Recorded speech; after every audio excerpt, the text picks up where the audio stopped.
Eu tenho certeza que se você já viu Titanic, você deve ter pensado: pô, peraí, eu tenho certeza que cabem 2 pessoas naquela porta.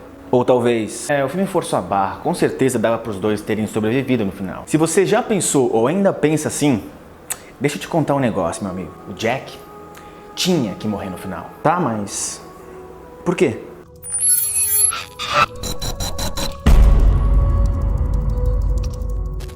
E aí, tudo bem? Eu sou o Vitor Vaz e, cara, eu amo James Cameron tanto quanto eu amo Titanic.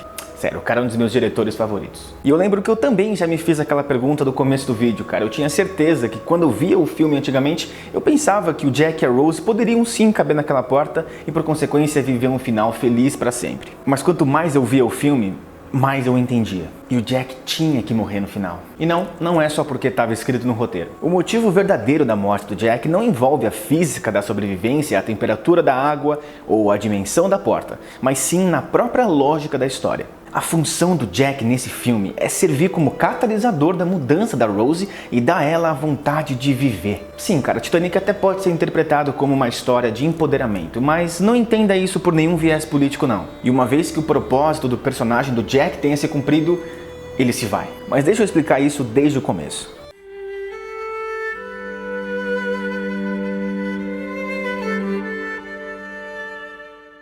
Quando a gente pensa em Titanic, imediatamente vem vários momentos icônicos na nossa cabeça, sejam cenas ou a música inteira que tocou em todas as rádios no começo dos anos 2000. E se perguntado qual que é o tema do filme Titanic, sobre o que ele se trata, eu tenho certeza que muita gente vai dizer: é uma história de amor proibido, ou é uma história sobre uma grande tragédia, e coisas assim. E tecnicamente não tá errado, só que eu sempre entendi o filme por outra forma. Titanic, pra mim, é um filme sobre encontrar um propósito para viver. Logo de cara você já percebe que a personagem da Kate Winslet, a Rose, ela é uma escrava. Ela é uma escrava de um sistema que ela abomina. Ela se sente deprimida, presa. Tanto é que a gente escuta ela falar isso também. I felt like I was standing at a great precipice, with no one to pull me back, no one who cared. Or even notice. Nessa mesma cena, ela foge do jantar, sai correndo para a parte externa do navio e considera verdadeiramente o suicídio. E não por coincidência que é aqui que o Jack aparece pela primeira vez na vida dela. Ele aparece para convencer essa pobre mulher a não pular. Nós, os espectadores, já tínhamos visto o Jack no começo do filme, só que a Rose não. Então para ela é como se esse cara aparecesse subitamente para tirar a tristeza da vida dela, pelo menos inconscientemente. E olha só que curioso, se a gente pular dessa cena lá para o final do filme, no momento em que o Jack morre, é também o exato momento que a Rose tenta o máximo possível não morrer. É exatamente nesse momento no final do filme que a Rose luta com todas as forças para tentar sobreviver, cara, justamente quando seria um bom momento para você desistir de tudo e cair junto com o Jack. Mas não, meu ponto é, se comparar as duas cenas, ou seja, o momento em que Jack entra na vida de Rose e o momento em que Jack deixa a vida de Rose,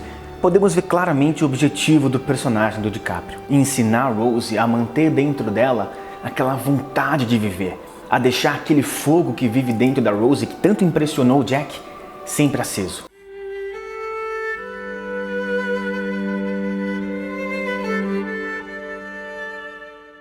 A Rose é a protagonista do filme. E para um olhar mais distraído, ela é apenas uma mulher mimada, bonita, que nunca passou por nenhum problema real na vida e que tinha como dever, ou algo assim, ajudar a sua mãe casando com um cara escroto, porém rico. Mas cara, a Rose tá longe de ser essa mulher. No fundo, ela é uma escrava, assim como a própria mãe dela. Mas diferente da mãe, a Rose simplesmente não abraça esse sistema e tenta jogar de acordo com o jogo. Ela se sente presa, ela se sente acorrentada. Isso porque nessa sociedade que ela vive, a ideia de não se casar com um cara bem sucedido como o seu noivo Cal é impensável. Só que tem um pequeno detalhe nisso tudo: ela é miseravelmente triste ao lado desse cara, e até a mãe sabe. Na realidade de Titanic, assim como na nossa vida real, é mostrado que o dinheiro, classe e luxo são coisas extremamente importantes para uma certa parcela da população. Parcela essa que inclui o Cal, por exemplo. Mas perto do final do filme, sabemos que ele cometeu suicídio depois de perder toda a sua fortuna por causa da crise de 29. Isso não parece muito relevante se não prestar atenção o suficiente. mas é justamente porque Cal entende que dinheiro é tudo para ele que essa é a única coisa que lhe dá valor na vida.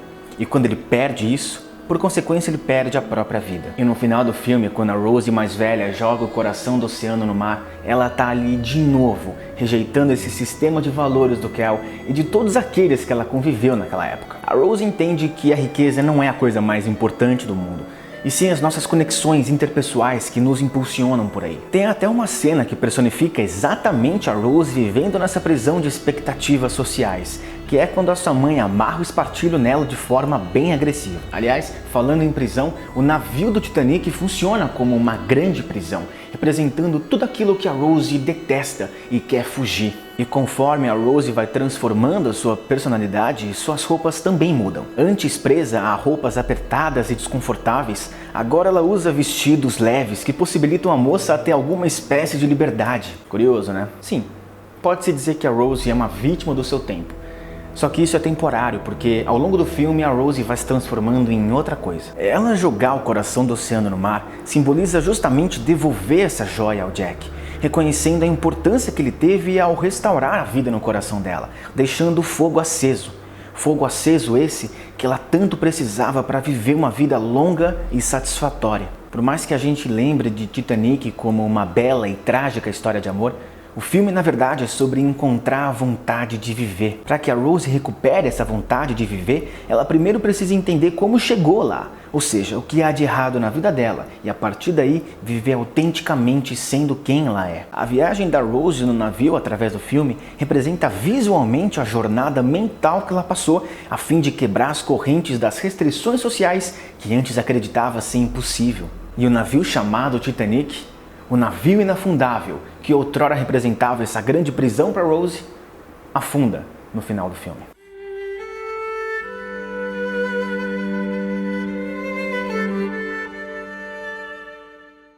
Cara, você já parou para pensar que o filme começa com a Rose sem o Jack e termina com a Rose sem o Jack? Isso não é muito comum em filmes de romance, não é verdade? Sabe, outra coisa que foge do comum nesse filme? O Jack não é o herói. Quer dizer, ele até tem alguns arquétipos do herói oprimido na história, mas na verdade esse papel já pertence a outra pessoa, a Rose. Do mesmo jeito que o filme inverte algumas fórmulas mais tradicionais na sua narrativa, Titanic dá a entender que a Rose também segue um arquétipo, o da donzela em perigo. Mas isso rapidamente muda e a gente percebe que na verdade ela é a heroína da história.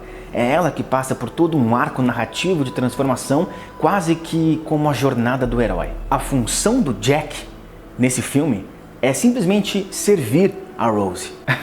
Sabe o que isso faz dele? Basicamente o equivalente masculino do arquétipo da garota dos sonhos, que a gente vê em tantos filmes por aí. 500 Dias com Ela, Show de Vizinha, Tudo Acontece em Elizabethtown, Brilho Eterno de uma Mente Sem Lembranças, Um Amor para Recordar, enfim, vários outros filmes.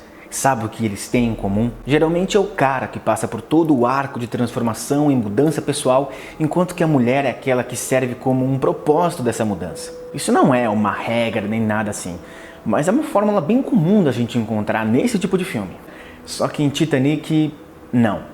Novamente o James Cameron pega esses conceitos e brinca com a gente, invertendo eles na história. A Rose é a personagem que se transforma ao longo da história, enquanto que o Jack é o personagem que dá motivos para ela continuar. Pensa comigo, Jack é o interesse amoroso perfeito para qualquer mulher. Ele tem de tudo. Ele é livre, charmoso, cativante, sabe viver como ninguém e além disso bonito o suficiente para inspirar toda uma geração de garotas que tiveram sonhos com o jovem DiCaprio. Ele basicamente é tudo o que falta na vida da Rose. E é justamente por conta disso que seu objetivo no filme é permitir a Rose o crescimento necessário para ela se livrar das amarras que aprendem. E como eu disse lá atrás, uma vez que esse objetivo é cumprido e a Rose sofre essa transformação, a história do Jack termina.